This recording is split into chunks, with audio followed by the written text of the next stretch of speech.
Every community would benefit, I think, from the local family-owned restaurant.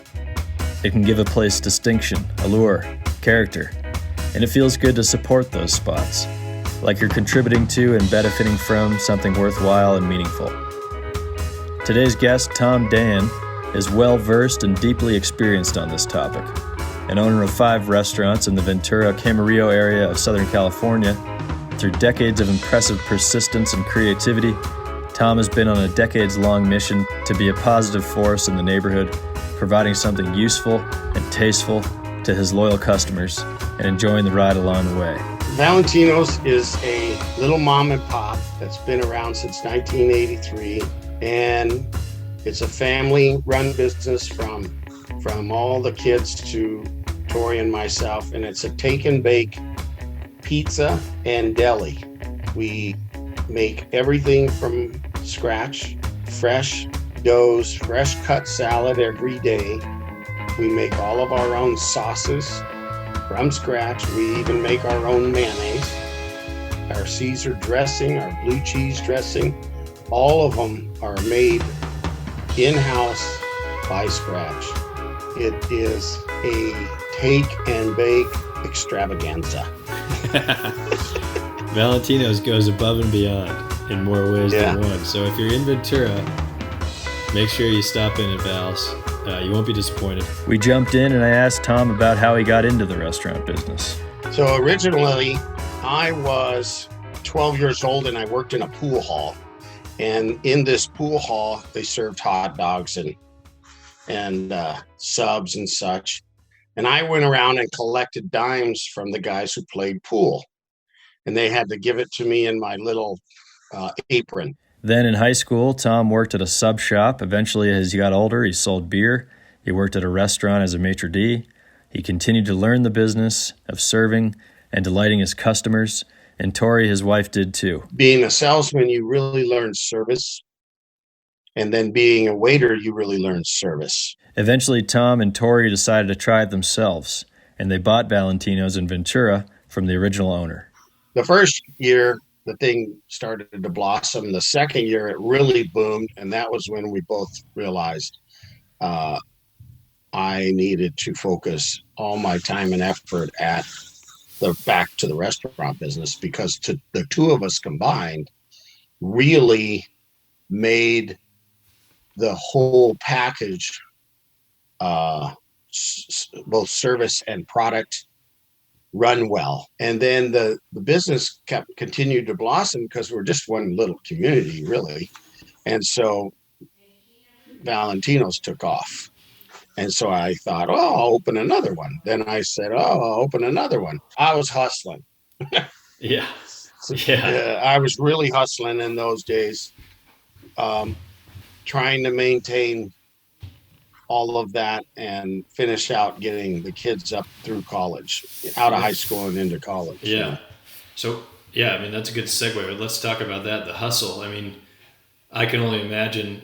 I've worked very minimally in the service industry in college summer jobs and high school summer jobs. So I have a sense of what it takes, but tell me more about the reality of the grind, of the hustle that you've navigated really for a big part of your life as a businessman in the restaurant industry. Tell me about how that has been, what you've learned, and kind of some of the biggest challenges and surprises along the way. Wow, that's a good question. I mean, that's a couple of really good. Let's start with, I'll tell you a surprise. Yeah. Along the way. You don't realize that you become socially, you really have to protect yourself socially, because you're exhausted by, if you go to the grocery store, somebody knows you. If you go to church, somebody knows you. If you're just exhausted socially. Yeah. Because they see you so often. And that was a surprise that I didn't see coming, that I you have to learn to balance that. I think that is the largest um, part of learning uh, the balance of not ruining yourself and also or not ruining the restaurant, Mm. because you can get a large ego going, or you can um, become a kind of rude to people. You become you forget that they're a customer, on and on and on. And I that was a huge surprise for me, and it's a big balancing act, and it never goes away. Yeah. And that's just Building the that's because you're such an integral part of the community. You see people all the time, but the business, you're always representative of the business. right. But it's also kind of easy to forget that when you're in a situation that's outside of work, you have to remember that the business is still sort of hovering above Still you. out there. Yeah. Yeah. And so you are a salesman, and you are on task all the time. And I never forget um, that, coming to a wish and going, oh, I'm exhausted. This has got to end somewhere. Yeah. And it doesn't. And so you just have to balance it. Back to expanding, another surprise is you can't, um, you rely heavily on employees the larger you get, and you actually have to accept um, things not being perfect. Yeah. That was a big surprise. You're used to just the two of you running this store, and you run it the way you run it, and instead you have a manager over here and a different one over there, and they're running it that way, and you can't come in and chew them out because you want them to perform for you. So that was a big surprise. That's another one that was um, neat as well, and that's going back to coaching. Yeah. It's a coaching job. Right. Yeah, management. I mean that's what I've heard from other friends in the restaurant industry is the reality, the day to day of the management is such a challenge and such uh, a moving target in a sense that you can't ever rest on your laurels, and it's an active thing that you have to tend to make sure that everybody's on the same page and motivated and feels good about being on the team, and then can step forth and represent your business in the best way possible. But if you have disenchanted or unmotivated employees, then that's going to reflect on your business too. Absolutely. And another thing, um, you get used to the workload as a part of your lifestyle. So if the two of us would get up, or still do to this day, and have coffee, and no one realizes it's 5:30 in the morning. You're up, and you're actually going over the plans for the day, and you're doing your banking and some books. And I've always done all the books for all the restaurants, so that I have tabs on really what's going on, and the inventories and all of that. So uh, people don't see that. And then you go out into the business of running a restaurant, and you, you're so the kids come for lunch, or you bring them their lunch, or and you're tapping into them. You take an hour and you go coach a little league for an hour, and then you're back at one of the stores, fixing a plumbing issue, and before you know, it's 10 o'clock. you know Yeah. and this went on for years. It was a but it's weird. It just becomes a part of your lifestyle. Yeah. Everybody, the kids recognize it, and they get involved too. Like Dylan would get involved just as Taylor and just as Mary and just as Jerry is, Yeah, yeah. I know you have the full squad, full group of kids in there all the along way the through. way, And huh? then yeah, and then you multiply it with, all of their friends. Yeah, If you yeah. lived here, Ty, you'd been working there. Oh yeah, I would have been the first guy at the door. Yeah. And so what? That's awesome. So you see how you're intertwined with kids and parents and Yeah, yeah, it's really it's been a real blessing. It's been a real blessing for years, obviously until COVID came along.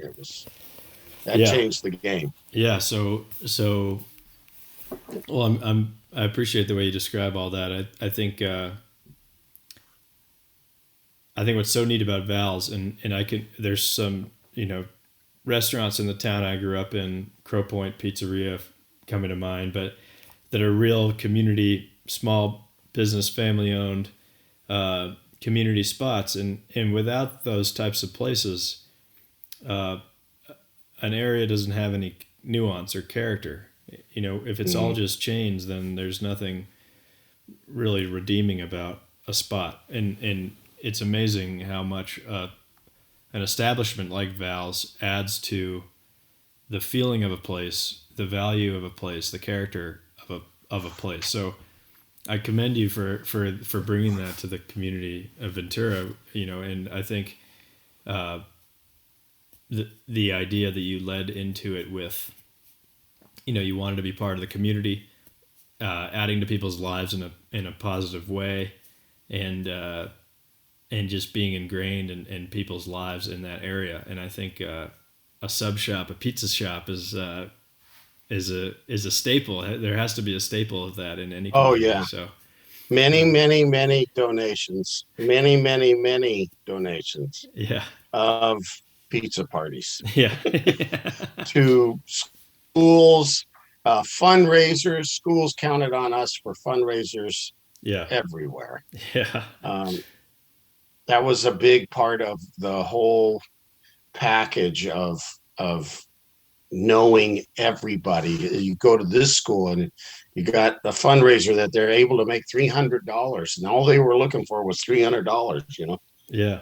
So And I'll never forget one where I think, in fact, you had um, interviewed the Malloy boy. yeah, Um, La Conchita is a place up the way, and the rains had come and it had slid and took out the town. And yeah, I get a call and I take 1,000 pizzas up there uh, for 2 days, and we just kept feeding the workers, trying to dig out yeah. homes and people and and I can't think of his name. What was his Chris, first name? Chris. yeah, Chris Malloy was there, and his brother helping us. And uh, so then I sent out a little note, to the public. If anyone, sorry, if no, anyone wanted to participate financially to pay for all this stuff, because I was just doing it immediately. There was no time for that other issue because they needed to be saved people in this area. And checks just started coming from businesses everywhere. wow, It was really a good feeling. I love that, Really, Tom. yeah. Hats They off to you. just, yeah, it was a real neat experience. And the fire department and everybody was involved at that point. So, and Wow. that So was a you neat experience. That's that community thing, they pull it up, absolutely. So you rushed to the and I got to be scene. a part of it. You rushed to the scene with food and provisions for everyone that needed help, and you're a key part of that relief effort. Right. It was pretty interesting. Yeah. to recognize, I mean, to get to be a part of, Yeah. That's everybody wants to feel like they've done something, to help in those situations. absolutely. The I know that you've had quite a year uh, since COVID pandemic and have navigated it, with impressive persistence. But I'd be curious just to hear you out on how that went for you and what your experience was like with Val's and Adolfo's and in an industry that's already so competitive and so challenging. You were faced with something that nobody saw coming. That was really a moment of reckoning for you, I'm sure. Uh, tell me about it. What you went through, what you learned, and now coming out the other side, what you'll take with you. Um, it well, absolutely for everybody, it was nothing we ever could even dream of experiencing. Having us close, um, shocked. Not just me though. It shocked the landlords. It shocked the vendors. You really could tell which vendor, landlord, and such employee who was willing to step up and not just let you flounder. Um, I spent a couple of months, you know, really uh, worried and scared that this was not going to bounce back for us. I set up a big banner. This is kind of funny. I set up a big banner and put on it cheese, bread, dough, flour, butter, milk, and I just toilet paper. And I just started purchasing it all from the vendors because they were stuck with it, right? And selling it for $1, you know, just there was not this big increase in price. It was just to help everybody get it out and sold. Um, and the markets were empty. So they had another source. The health department came in and really looked and said, "Oh, okay," and they allowed it to happen. Usually they wouldn't, but they did. Potatoes and tomatoes, because I get produce, right? So I would just package it, and let people bring it out to people. Um, uh, that was kind of a surprise that Yeah, happened. yeah. So Val's Yeah, became kind of a community market. a little market. So Val's hung in there, even did well in its new role. But the other spots, the sit down restaurant, Adolfo's, and the Copper Coffee Pot, however, were closed, and Tom quickly ran out of money. He had to pay his employees, he had to pay the vendors for the food he bought from them that he intended to serve to his customers, and he was in a pinch. I just muscled through it as long as I possibly could until they um, said we can open, and then they had given us a part of the first stimulus package.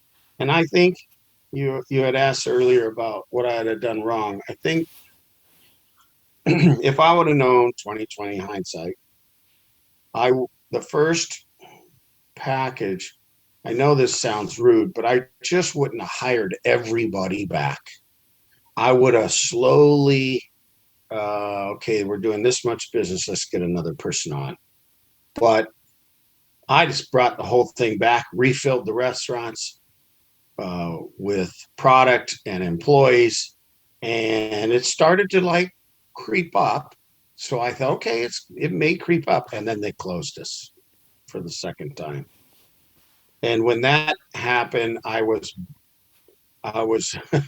immediately out of money because I had spent it all getting everything going. And they, here I am, when you work for 2 weeks and then you get a check. Well, you're planning on making money in the 2 weeks. And when you didn't make any money, how are you supposed to pay the people who work for 2 weeks? And so that kind of really just made me disenchanted with the system and the opening and paying to open outside. You have to put up tents, you have to set the grounds so that people are distant and safe, and you get permits so that a car doesn't run you over while you're sitting in the outside, and then they closed us. So that was devastating when they closed us the second time. Things eventually started picking back up. They received stimulus help. Half of their employees decided to come back, most of whom received a lot of encouragement and a sizable raise, nearly twice what they were making previously. Yet Tom was and is still having trouble hiring a full staff. About 50% of the employees wouldn't come back as well. They stayed home. They had help financially, so they stayed home and walked the dog and such. So it was a real struggle. Can't get employees. They will not come back. It's the financial situation for them is better to stay home and be off than it is to come back to work. And I want you to hear this, Ty. My payroll for half the employees is larger than my payroll was before the pandemic. Have you spoken to any of the employees, Tom, that are choosing not to come back? Have they expressed their reasoning at all? In a roundabout way, the other employees talk, and they'll explain that, why would he come back? He's getting the same pay, a little more pay than he normally would, with no hours. Some of them are even getting quite a bit more pay with not working at all. Yeah. So it's just the way they want to, you work it. So it's an interesting issue going on right now in Southern California. I asked him more about this, his employees, what he looks for, and he said the COVID experience taught him a lot about being an employer, highlighting the importance of having staff who value loyalty, initiative, and a desire to learn and excel. You look for that employee that starts as a dishwasher now and now is on the cook line, and you can see that one day he even wants to be the chef. And so before it was just a quick hire, and we didn't really pay attention to what those types of signals. Now we do. After talking a bit more about the challenges, I asked Tom what have been his favorite parts about the whole endeavor. Having the kids go through it all, getting to work and see what work is, and seeing them have to treat a customer that doesn't treat them well, still treat them well. Yeah. That's really good lessons, Every once in a while, somebody will come up and be happy that I'm back here because I used to come in here when I was 18 years old or 16 years old, and we came in for that sandwich and they're 41 and they have 2 kids with them. That's really neat thing is to help these schools in the fundraisers and at their football games and such. That's one that's been really a neat Sure. experience. And still being in business. is probably the biggest. That's your favorite part about it. I love it. Yeah, I mean, it's all it. What you said, it you can feel that energy in Val's. It's about family. It's about community. It's about trying to persist and consistently kind of providing a good product and a good experience for your community. And it makes sense to me. Of course, I'm biased, but it makes sense to me that Val's has done as well as it has in Ventura, and I'm certainly the first guy there anytime I'm in the neighborhood. And as loyal as a customer can be who doesn't live in the area, I am to Val's. So I want to thank you for all the great experience I've had at your restaurants. I'm a big fan of what you put out there. So thank you. You're welcome. That's it. That was Tom Dann of Ventura, California. If you're in his neck of the woods, try out his restaurants, Valentino's, Copper Coffee Pot, and Adolfo's Grill. Thank you, Tom. Thank you, listeners. Catch you next time on the Jalapeno Podcast. This is Ty, your host. Stay hungry.